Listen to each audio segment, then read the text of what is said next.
पूज्य पिताजी माताजी स्वर्गीय श्री पदम कुमार जैन, स्वर्गीय श्रीमती प्रेमवती जैन एवं पुत्र स्वर्गीय इंजीनियर साकेत जैन की स्मृति में इंजीनियर श्री अनिल कुमार जैन, डॉक्टर श्रीमती त्रिशला जैन सह परिवार बरेली उत्तर प्रदेश। पुत्री दामाद इंजीनियर एकता जैन, इंजीनियर अरुण कुमार जैन, नाती नातिन विदित जैन, वर्षिका जैन।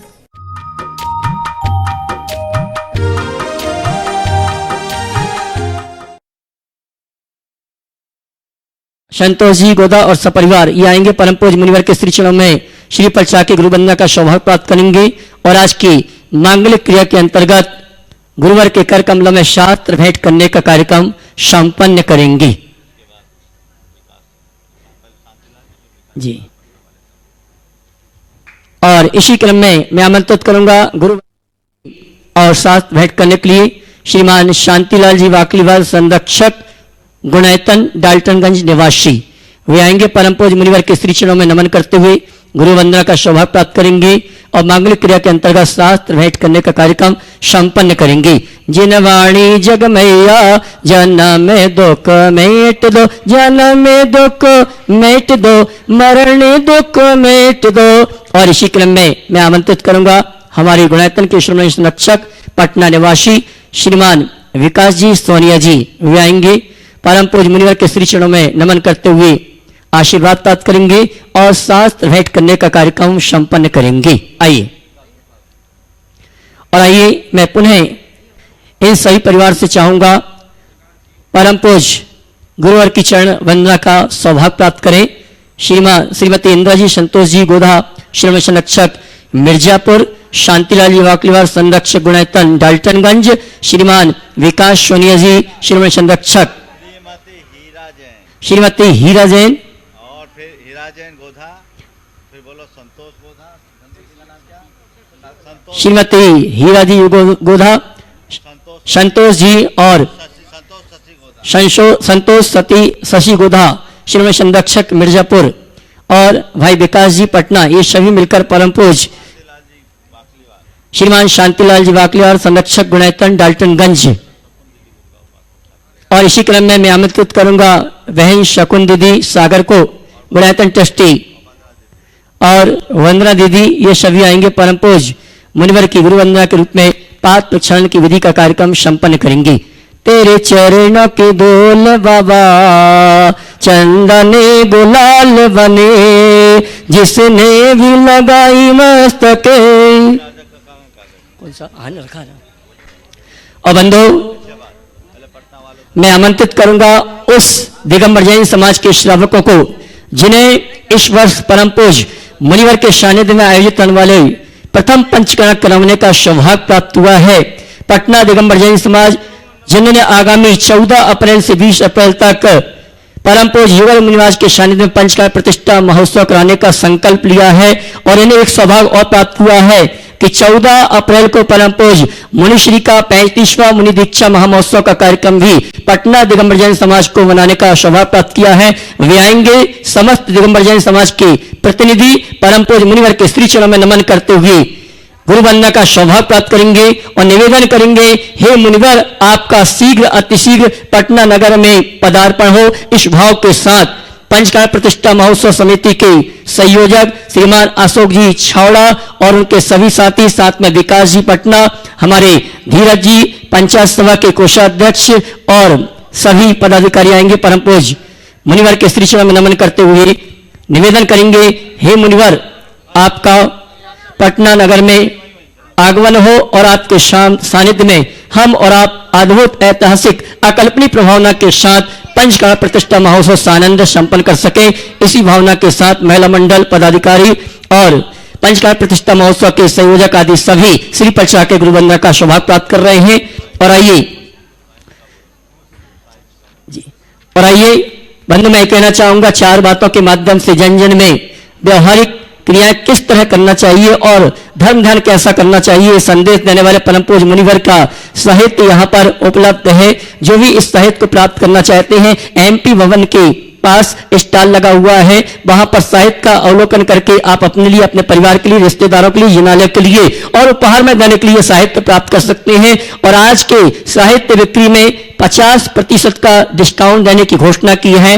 हंस कुमार जी, रजनी जी, आशीष, शिप्रा, आशिता, तेजस, पूर्वी, प्रिशा जैन, सपरिवार, greater Noida, west Delhi, NCR पुरातन ट्रस्टी अगर यहां पर उपस्थित हैं तो वे आएंगे, श्री पटरा के पूज्य मुनि श्री की गुरु वंदना का सौभाग्य प्राप्त करेंगे, जिनकी ओर से आज परम पूज्य मुनिवर के साहित्य में 50% का डिस्काउंट दिया जा रहा है। जोरदार ताली बजाकर इनका सम्मान करें। और मैं सम्मान सहित चाहूंगा हंस कुमार जी को, वे आएंगे, परम पूज्य मुनिवर के कर कमलों में शास्त्र भेंट करने का कार्यक्रम संपन्न करेंगे। बंधु, जीवोदय के लिए बहुत सी घोषणाएं आ रही है मेरे पास। इसी क्रम में हांगकांग से नेहा जैन, मेहुल जैन, सुपुत्र श्री सुनील, रेखा जैन, सपरिवार, इन्होंने 2 ट्राली भूषा के लिए 30,000 रुपए की राशि देने की घोषणा की है। ताली बजाकर इनकी अनुमोदना करें। जगदलपुर से श्री अशोक कुमार जी, श्रीमती जयश्री जैन, सपरिवार, इन्होंने 1 ट्राली भूषा देने की घोषणा की है। मंडला से श्रीमती प्रभा देवी, राजेश कुमार, मुकेश मनराज जैन परिवार, आर के लाज, इन्होंने 1 ट्राली भूषा देने की घोषणा की है। बहुत बहुत धन्यवाद। और जो यहां पर उपस्थित हैं और जो जनवाणी चैनल, आदिनाथ चैनल के माध्यम से, प्रमाणिक के माध्यम से इस सूचना को सुन रहे हैं, अगर आप चाहते हैं कि जीवोदय के लिए भूषा प्रदान करना चाहते हैं तो जनवाणी चैनल और प्रमाणिक ऐप आदि में जो नंबर चल रहे हैं उन नंबरों में संपर्क करके आप जीवोदय के लिए भूषा आदि प्रदान कर सकते हैं। और पटना दिगंबर जैन समाज की ओर से जीवोदय के लिए, गौशाला के लिए 1 ट्राली भूषा देने की घोषणा की है। इसी क्रम में हंस कुमार जी, ग्रेटर नोएडा, इन्होंने भी अपनी ओर से 1 ट्राली भूषा के लिए 15,000 रुपए की राशि देने की घोषणा की है। और आइए चलते हैं परम पूज्य मुनि श्री के मंगल प्रवचन, मंगल उद्बोधन का लाभ लें। उसके पहले एक बहन जो कि मंगलाचरण करना चाहती, मैं सम्मान सहित आमंत्रित करूंगा, शीघ्र अतिशीघ्र एक गीत प्रस्तुत करना चाहती हैं। आइए संक्षिप्त में।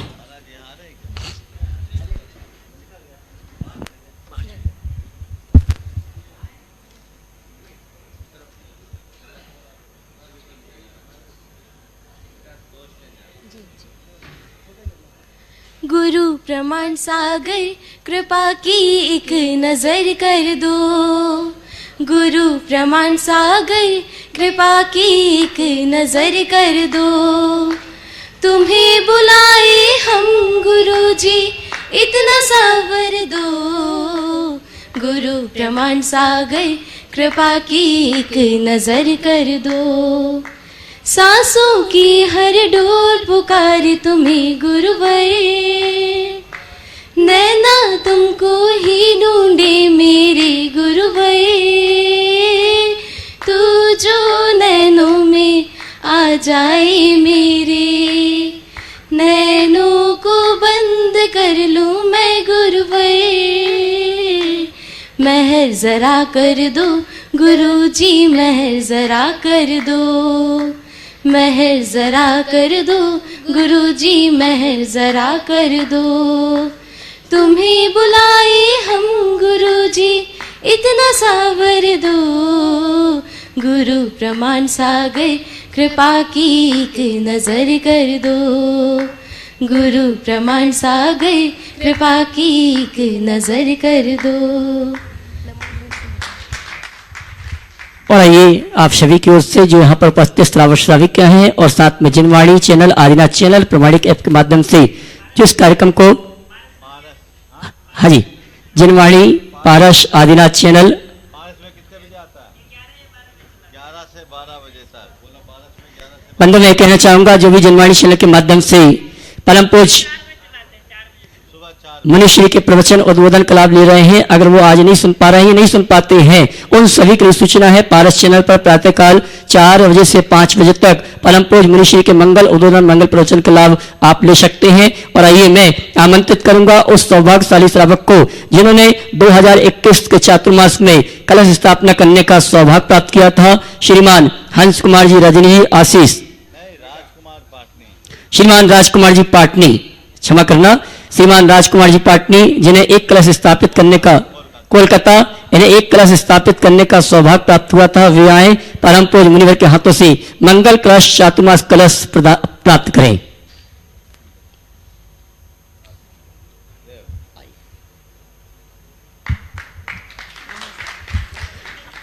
और आइए चलते हैं, प्रवचन का समय हो चुका है। जिनवाणी चैनल, आदिनाथ चैनल और पारस चैनल प्रमाणिक ऐप के माध्यम से जो प्रवचन सुनने के लिए तैयार है उन सभी की ओर से और यहाँ पर पूरे भारतवर्ष से उपस्थित श्रावक श्राविकाओं की ओर से परम पूज्य मुनिवर के श्री चरणों में त्रिवार नमन करते हुए निवेदन करेंगे मंगल प्रवचन के लिए हाथ जोड़ लें। उन्होंने 2 अंगूठी भी दी।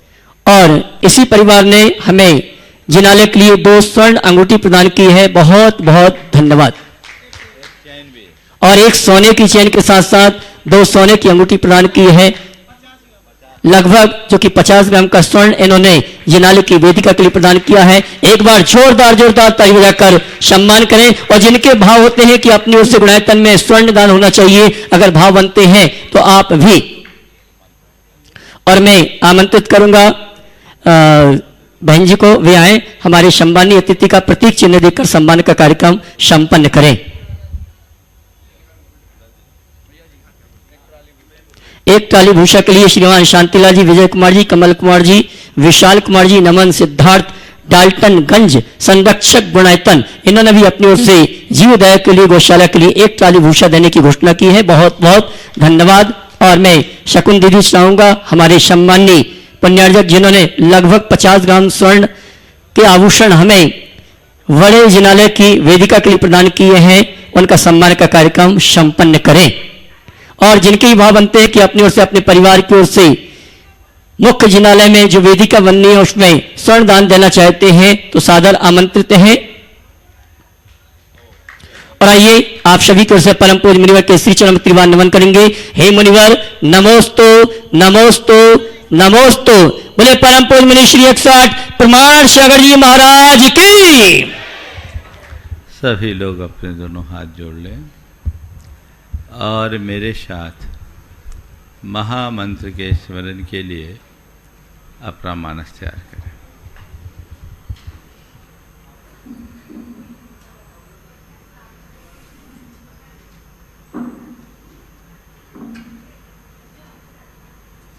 नमो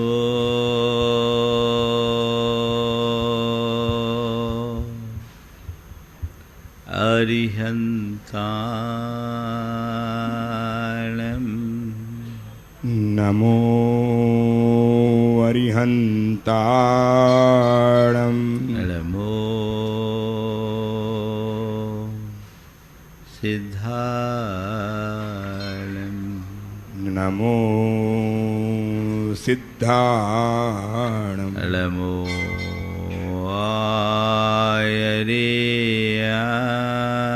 आयर्याणं नमो आयर्याणं नमो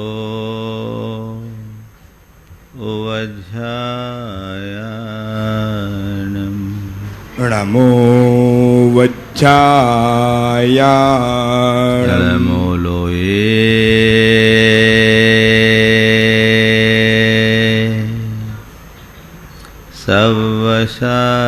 सवसाहुनं नमो लोये सव्यसाहुणम्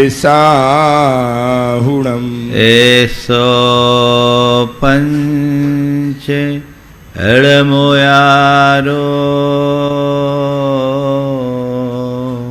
एषो पञ्चिणमो यारो सवपावपणाशनो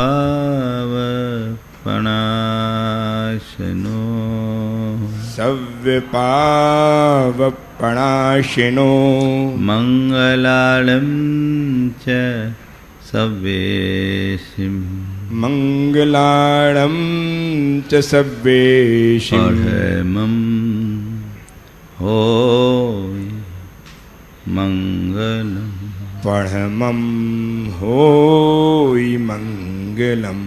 जय बोलो देवादिदेव 1008 श्री भगवान महावीर स्वामी की जय जय जय।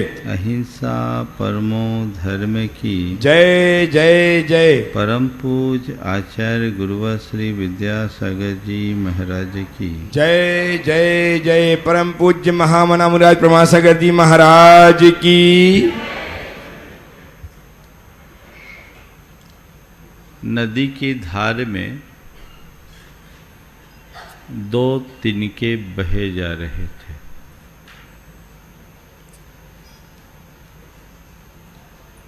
एक दिन का अहोभाव से भरकर नदी के प्रवाह में हर्ष से बहा जा रहा था, यह सोचकर कि नदी सागर तक की यात्रा में निकली है, मैं भी कुछ दूर तक इसका सहयोगी बनूं, सहगामी बनूं। दूसरा तिनका उस नदी की धार से जूझ रहा था, उसे रोकने का प्रयास कर रहा था। देखते ही देखते पहला तिनका सागर में जा समाया और दूसरे तिनके को नदी के प्रवाह ने उछाला, वो छत विक्षत होकर एक तरफ जा गिरा। हमारा जीवन भी ऐसे ही तिनके की भांति है। कुछ लोग हैं जो जीवन की इस धारा में अहोभाव से भरकर बहते हैं, तो कुछ लोग हैं जो धारा के विपरीत चलकर उससे जूझते हैं। जो अहोभाव में भरते हैं वे शांति के सागर में समाहित हो जाते हैं, और जो जूझते हैं उनका जीवन छत विक्षत हो जाता है। अपने मन से पूछ कर देखो, जीवन को किस तरीके से जी रहे हो। संत कहते हैं जीवन का रस लेना है तो सहजता अपनाओ। जो मनुष्य सहज होता है वो सदैव सुखी होता है। सहजता में परम सुख है। जो है सब स्वीकार। अपने मन को टटोलो, देखो पल पल में मन का क्या खेल होता है। सुख में दुख में, लाभ में हानि में, मान में अपमान में,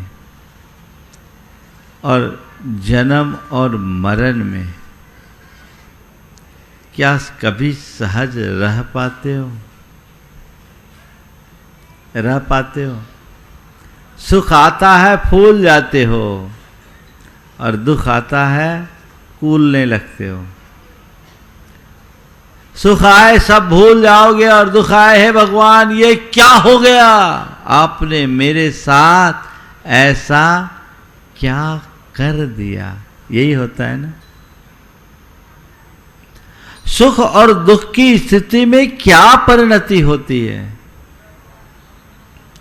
आप लोग मेरी भावना में रोज बोलते हो, होकर सुख में मग्न न फूलूं, दुख में कभी न घबराऊं, इष्ट वियोग अनिष्ट योग में सहनशीलता दिखलाऊं। सुख में फूलूं नहीं, दुख में घबराऊं नहीं, इष्ट का वियोग हो अथवा अनिष्ट का योग, दोनों में मैं तटस्थ बना रहूं। सहज होने का मायना भी यही है, क्योंकि जो तत्वज्ञ है, जो आत्मदृष्टा है, उसकी नजर में न तो सुख उसका है न दुख उसका है। सुख भी कर्म का संयोग है और दुख भी कर्म का संयोग है। जैसे सुख का स्वागत है वैसे ही दुख का भी स्वागत होना चाहिए। जैसे सुख भी अल्पकालिक है तो दुख को भी अल्पकालिक समझना चाहिए। सुख को भंगुर मानो और दुख को क्षणक्षयी मानो तो सुख का अभिमान नहीं होगा और दुख में मन विचलित नहीं होगा। जो जीवन की एक बड़ी सच्चाई है, मेरे संपर्क में भी एक व्यक्ति आए, उनके जीवन में 3 बड़ी विपत्तियां एक साथ आई। पत्नी का देहावसान हुआ, बच्चे की किडनी खराब हुई और व्यापार में एक बड़ा झटका लगा। ये तीनों काम लगभग 14-15 महीने के अंतराल में हुए। साधारण व्यक्ति तो ऐसी घड़ी में विचलित हो उठता है कि अरे अब क्या, ये तो चारों तरफ से प्रहार। लेकिन मैं दाद दूंगा उस व्यक्ति को जिसने इस स्थिति में भी अपने आप को सहज बनाए रखा। जब मेरे पास आया, मैंने उससे बातचीत की तो उसने एक ही बात कहा, महाराज आप लोगों से जो सुना और पढ़ा, आज उन सब की परीक्षा की घड़ी है, मैं उसमें पूरे अंक पाना चाहता हूँ। ये शब्द थे। आप लोग यही कहते हो कि जो संयोग जितने दिन का होना होता है वैसा ही होता है और जैसा होना होता है वैसा ही होता है, तो उसको लेकर मैं विचलित क्यों हूँ? मेरा है क्या जो मैं रोऊं? मैं आपसे पूछता हूं, अपने मन को पलट कर देखो, क्या थोड़ा भी कोई उल्टा घटे तो मन उसको झेल पाता है? शायद झेलने को तैयार नहीं है। महाराज जी थोड़ा भी उलट पुलट हो तो यहां तो उथल पुथल मच जाती है, रातों की नींद उड़ जाती है। होता है, रातों की नींद उड़ जाती है। क्यों उड़ा रहे हो नींद? थोड़ी थोड़ी चीजों में जो व्यक्ति विचलित हो जाते हैं वे अपने जीवन में कुछ भी अर्जित नहीं कर सकते। जीवन में कुछ हासिल करना चाहते हो तो अपने जीवन का क्रम व्यवस्थित करो, वास्तविकता को समझ करके चलो। और इन स्थितियों में चाहे विपत्ति हो, बीमारी हो, वियोग हो या अन्य कोई विसंगति, अपने अंदर स्थिरता बनाए रखने का प्रयास करो। आज ही मेरे पास अभी प्रवचन में आने के थोड़ी देर पहले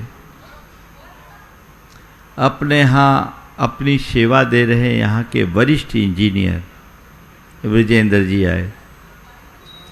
करीब 20 दिन पहले, 20-25 दिन हुआ होगा। उनकी धर्मपत्नी मात्र 35 वर्ष की, घर में निर्माण का कार्य चल रहा था, क्योरिंग करते करते तीसरे फ्लोर से गिर गई, ऑन स्पॉट चले गई। अभी वो मेरे पास दर्शन करने के लिए आए, एक लंबे अंतराल के बाद आज ही यहाँ आए। काम देखने से पूर्व मेरे पास आए। देखा, मैंने पूछा कैसे क्या हो गया। उस व्यक्ति ने जो एक बात कही उसने मुझे बेहद प्रभावित किया। बोला, महाराज मुझे लगता है कि मेरी नियति को यही मंजूर था, अब मुझे दोहरी जिम्मेदारी पूरी करनी होगी। बेटों के साथ, बच्चों के साथ, पिता के साथ, माँ की भूमिका भी निभानी होगी। मैं निभाऊंगा, आप ऐसा आशीर्वाद दे कि मैं उसमें खरा उतर सकूं। जो व्यक्ति अपनी 35 साल की धर्मपत्नी को खोया है, उसके हृदय में भी ऐसा पराक्रम हो सकता है केवल उस व्यक्ति के हृदय में जो जीवन की वास्तविकता को समझता है। बाकी की अज्ञानी प्राणी तो जिंदगी भर रोना ही रोता रहता है। ज्यादातर तुम लोगों की कहानी क्या है? सब रोना रोते हो कि नहीं रोते हो? रोना रोना और शिकायतें करना, यही तुम्हारे जीवन का अब तक का अनुभव है। चाहे अमीर हो या गरीब, हर कोई अपना रोना रोने को तैयार है। बहुत कम लोग होते हैं नगण्य जो ये कहे कि हमारे जीवन में हमें कोई शिकायत नहीं, हमारा कोई अपना रोना नहीं है। वस्तु स्वरूप को समझोगे तो ये चीजें मन को कभी गड़बड़ाने नहीं देगी।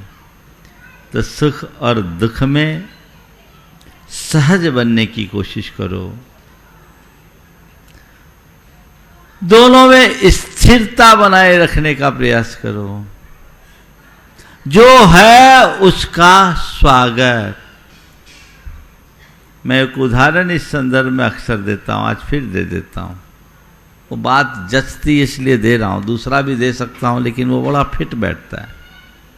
शायद आप लोगों ने पहले सुना होगा, लेकिन फिर भी मैं आज सुना रहा हूं, क्योंकि अच्छी बातें बार बार सुनने में ही धारण की जा सकती। घर में कई तरह के मेहमान आते हैं। कुछ ऐसे आते हैं जिनको देना पड़ता है, और कुछ ऐसे आते हैं जो दे के जाते हैं। स्वागत दोनों का करते हो कि नहीं करते? बोलो। हाँ, देना किसको पड़ता है? हाँ, घर में जमाई आए, पूरे घर में हलचल हो जाती है। जमाई बाबू आए हैं, अब उनके लिए अलग इंतजाम करना होगा, खाने का, पीने का और सब व्यवस्था का, और जाते समय टीका भी काढ़ करके देना पड़ता है। लेकिन घर में अगर चाचा आए तो कोई दिक्कत नहीं, हमारे फैमिली के मेंबर आ जाए, जो घर की सामान व्यवस्था है उसी में वो एडजस्ट हो जाते हैं, और जाते समय कुछ दे कर जाते हैं, है ना। संत कहते हैं बस इतनी ही बात अपने जीवन में उतार लो। सुख आए समझ लो चाचा आए हैं, दुख आए समझ लो जमाई आया है। स्वागत दोनों का हो। सहजता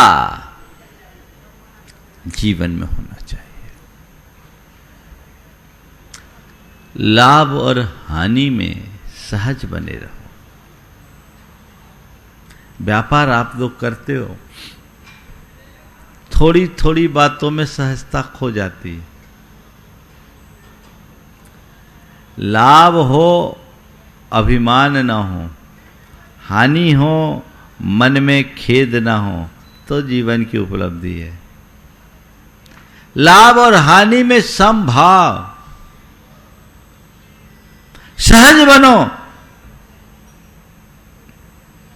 क्योंकि जिसे लाभ की दृष्टि से देखा जा रहा है वो लाभ भी मेरा नहीं है, और जिसे मैं हानि समझ रहा हूं वो हानि भी मेरी नहीं है।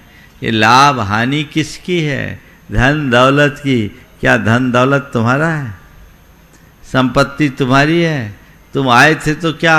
ये शरीर भी तुम नहीं हो, तुम्हारा नहीं है, तो क्या लाभ क्या हानि? ये कर्मों का खेल है। लाभ हुआ तो और नुकसान हुआ तो। जो व्यक्ति धन संपत्ति को पर संयोग मानता है वो लाभ हानि में तटस्थ बना रहता है, और जिसकी बुद्धि धन संपन्न संपत्ति के प्रति मोहमयी होती है, उनमें अपनत्व का भाव रखता है, स्वामित्व का भाव रखता है, वो कमाने में बौराता है और खोने में बौखलाता है। वो बौराएगा भी बौखलाएगा भी, उसे हर्ष विषाद होगा। मेरा क्या है? वस्तु स्वरूप को जानो। मेरा कुछ है ही नहीं तो मैं उसे क्या समझूं? ये समझ जिसके अंतर मन में विकसित होती है वह कभी भी विचलित नहीं होता। एक सज्जन जिनको बड़ा नुकसान हुआ, उस नुकसान की घड़ी में उसका मित्र मेरे पास आया। मेरे सामने उसने फोन लगाया, मुझसे बताया, बड़ा लंबा फिगर था नुकसान का। बोला महाराज आपका आशीर्वाद दे दे, मिल जाए तो उसको संबल मिल जाएगा। मेरे सामने से फ़ोन लगाया, उसने जो बात कही सुनकर मन प्रसन्न हो गया।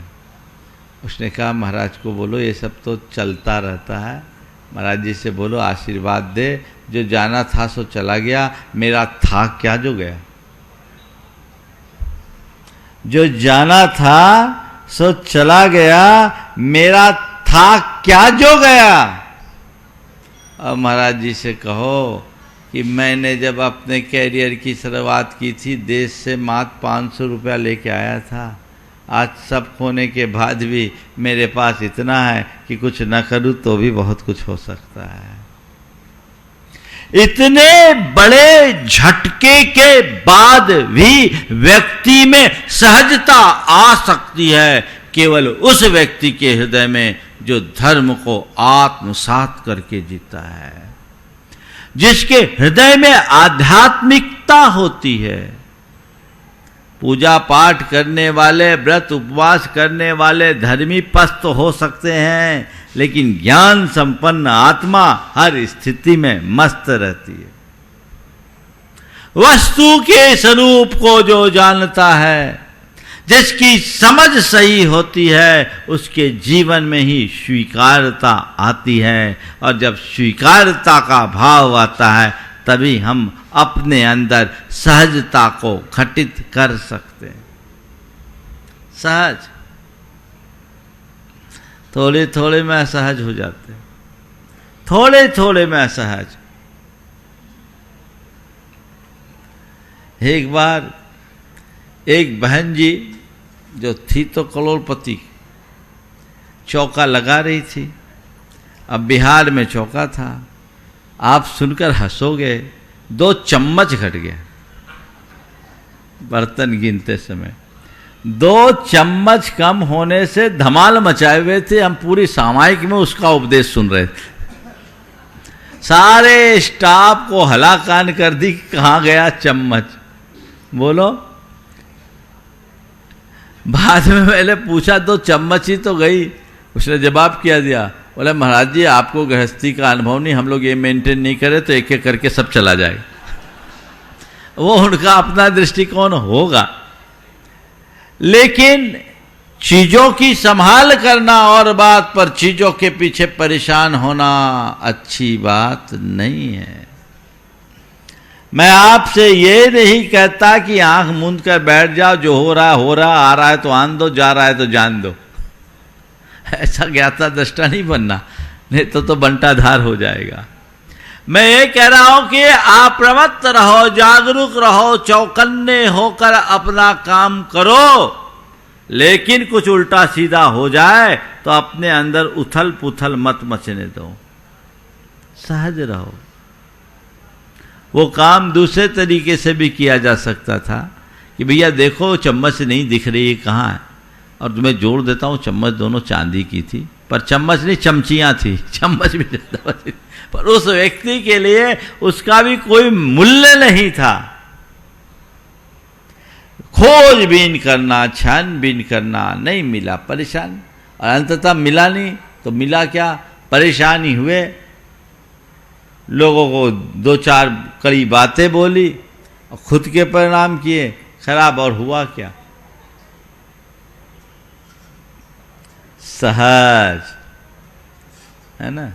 तुम लोगों का हाल क्या होता, महाराज चौके में आए, लौट गया असहज, आंसू बहाना शुरू हो गया, हाँ रोना धोना शुरू, एक पल में असहज, सब धरा रह जाता है। मन के विरुद्ध हुआ सब गड़बड़, कैसा मन है।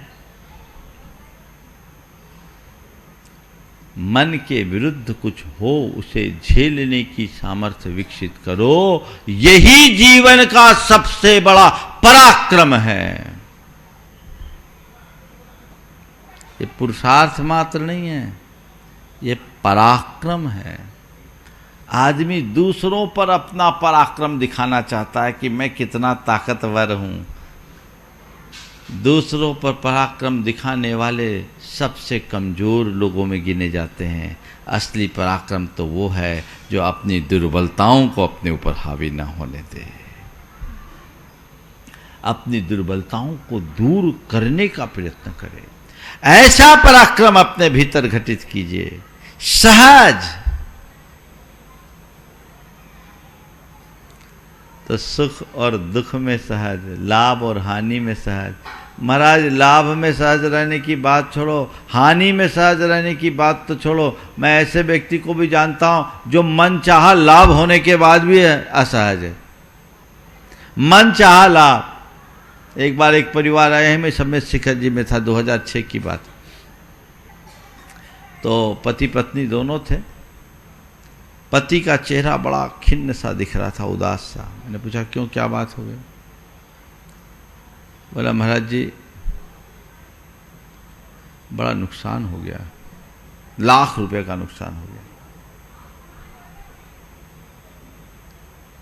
क्या हो गया? बोले महाराज लाख रुपया का नुकसान हो गया। उनकी धर्मपत्नी ने बीच में ही टोकते हुए कहा महाराज जी छोड़ो इनकी बातों को, इनकी तो आदत ही ऐसी, ये नहीं कहते कि 2 लाख का फायदा हो गया। बोला लाख रुपए का नुकसान हो गया। बोला महाराज जी छोड़ो इनकी बातों को, इनकी तो आदत ही ऐसी, ये नहीं कहते कि 2 लाख का फायदा हो गया। हमने बोला मामला क्या है भैया? तो उसकी धर्मपत्नी ने कहा महाराज जी कल ही इन्होंने 1500 के खरीद का चना 1900 के भाव बेचा, सो 2 लाख के फायदा हो गए। आज दाम बढ़ के 2100 हो गए, सो रो रहे एक दिन और रुकते तो 1 लाख और मिल जाता। अब उसको 2 लाख के फायदे में भी लाख रुपया का नुकसान दिख रहा है। ऐसे व्यक्ति का कभी उद्धार नहीं होने वाला। सहज बनो, इनको पर मानो। देखो बैंक में जो बैंकर्स होते हैं, लाखों करोड़ों रुपया का ट्रांजैक्शन उनके हाथों से ही होता है ना।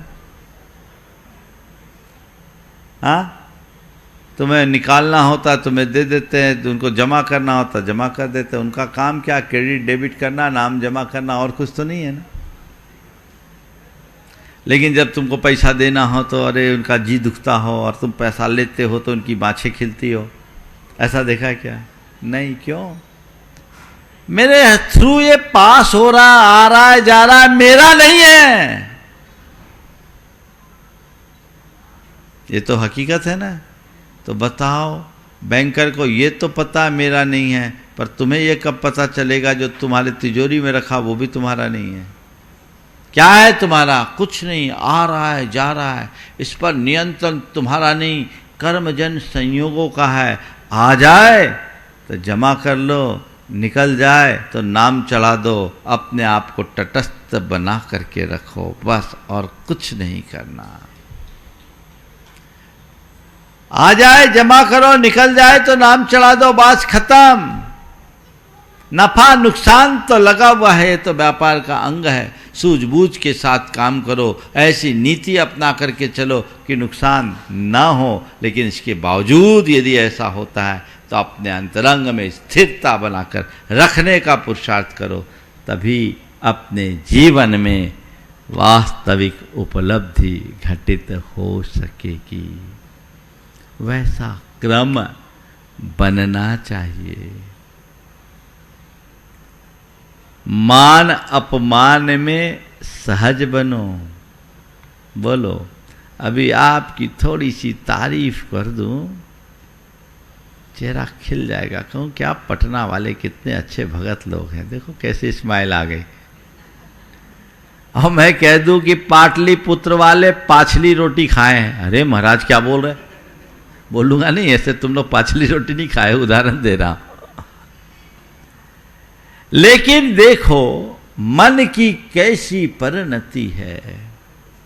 सब कुछ स्मूथ चल रहा और एक शब्द कोई उल्टा हो जाए भूचाल आ जाता है। होता है कि नहीं होता है? कितना कमजोर है हमारा मन। सब कुछ ठीक ठाक होने के बाद भी एक शब्द में, देखो हमारे लिए सुखी करने के लिए तो फिर भी सामने वाले को बहुत जतन करना पड़ता है, पर कोई हमें दुखी करने के लिए तो पल में, है ना, एक पल में दुखी कर सकता है। तुम्हारी दशा ऐसी है, तारीफ करो खिल गए और टिप्पणी करो खौल गए। जैसे लाइट जल रही, स्विच ऑन किया जल गए, ऑफ किया बुझ गए। तो भैया इस लाइट को कि स्विच दूसरों के हाथ में रहे, जब चाहे जलाए बुझाए चलेगा, पर कम से कम अपनी मन की बत्ती की स्विच अपने नियंत्रण में रखो, ताकि उसे चाहे जब कोई जला न सके और चाहे जब उसे कोई बुझा न सके। समझो ये तारीफ भी मेरी नहीं, ये टिप्पणी भी मुझ पर नहीं, क्योंकि जो मैं हूं वह इन सब से ऊपर हूं।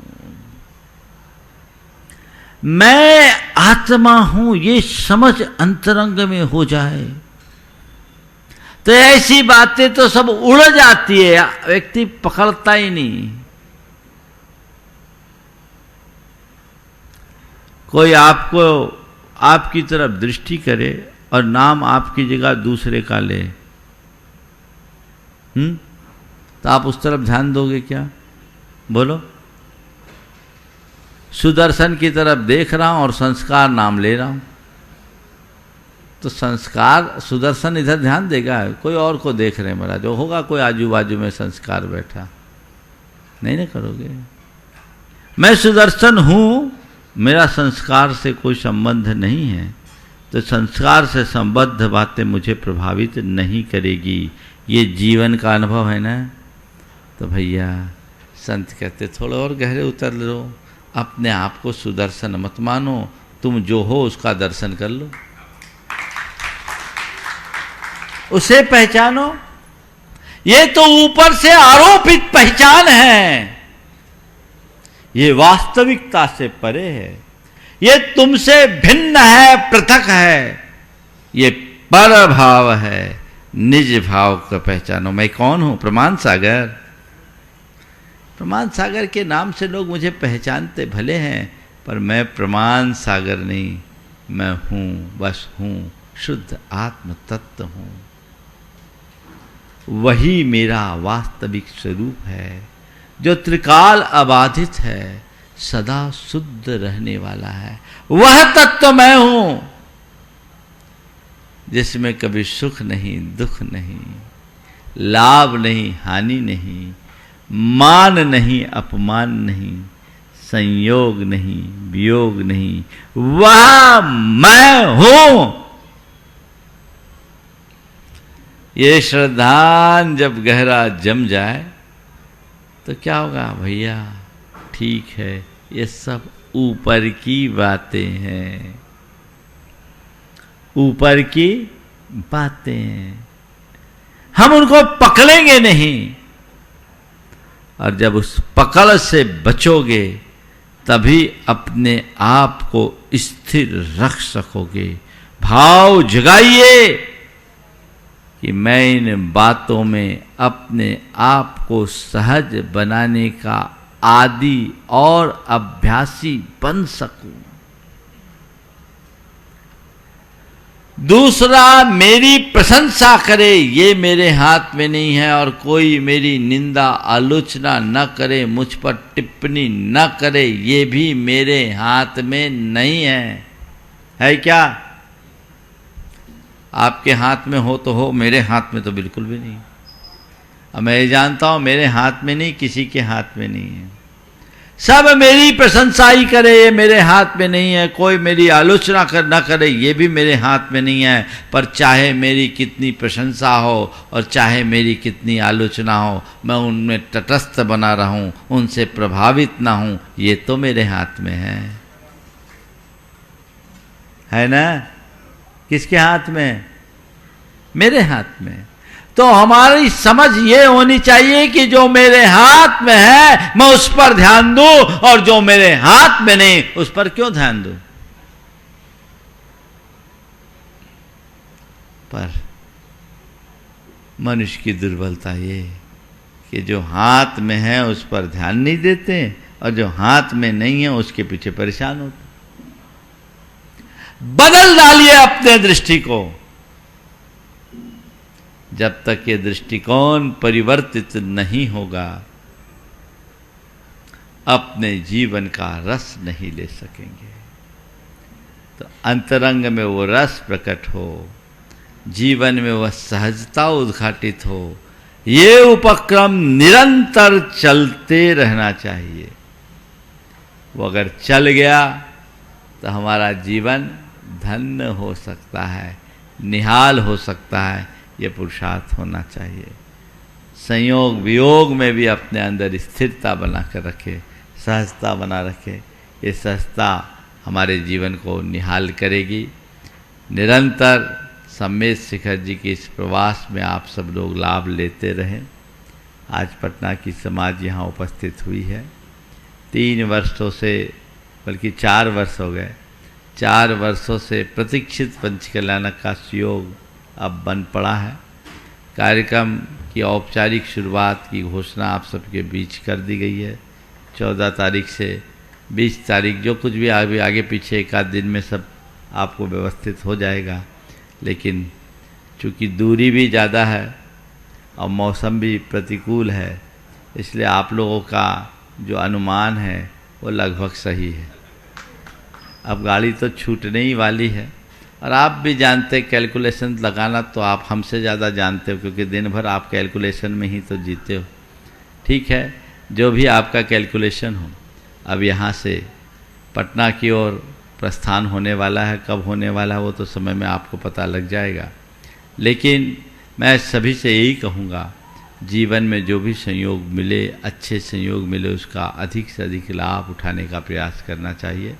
पटना वालों से भी मैं ये कहूँगा, यह अवसर तुम लोगों को भाग्य से मिला है, तो खूब उत्साह, उल्लास और उमंग के साथ इसे संपन्न करना है। और एक ही लक्ष्य रखना है, हमें 100 में 100 नंबर पाना है। 99 का काम नहीं, 1 नंबर भी हमारा कम ना हो। और जब हमारा लक्ष्य हमारे सामने होगा तो ये सब बातें हमारे जीवन में सहज घटित होगी और हम अपने जीवन का पथ प्रशस्त कर सकेंगे। समय आप सबका हो गया, यहीं पर विराम। बोलिए परम पूज्य आचार्य गुरुवर श्री विद्यासागर जी महाराज की जय जय जय। वाणी के ज्ञान से वाणी जय जय जय। सदा देत हो ढोक, हे जिनवानी भारती तो है जपो दिन रैन, जो तेरो शरणा गए सो पावे सुख चैन। इस कार्यक्रम के पुण्यार्जक थे पूछे पिताजी माताजी स्वर्गीय श्री पदम कुमार जैन, स्वर्गीय श्रीमती प्रेमवती जैन एवं पुत्र स्वर्गीय इंजीनियर साकेत जैन की स्मृति में इंजीनियर श्री अनिल कुमार जैन, डॉक्टर श्रीमती त्रिशला जैन सपरिवार बरेली उत्तर प्रदेश। पुत्री दामाद इंजीनियर एकता जैन, इंजीनियर अरुण कुमार जैन, नाती नातिन विदित जैन, वर्षिका जैन,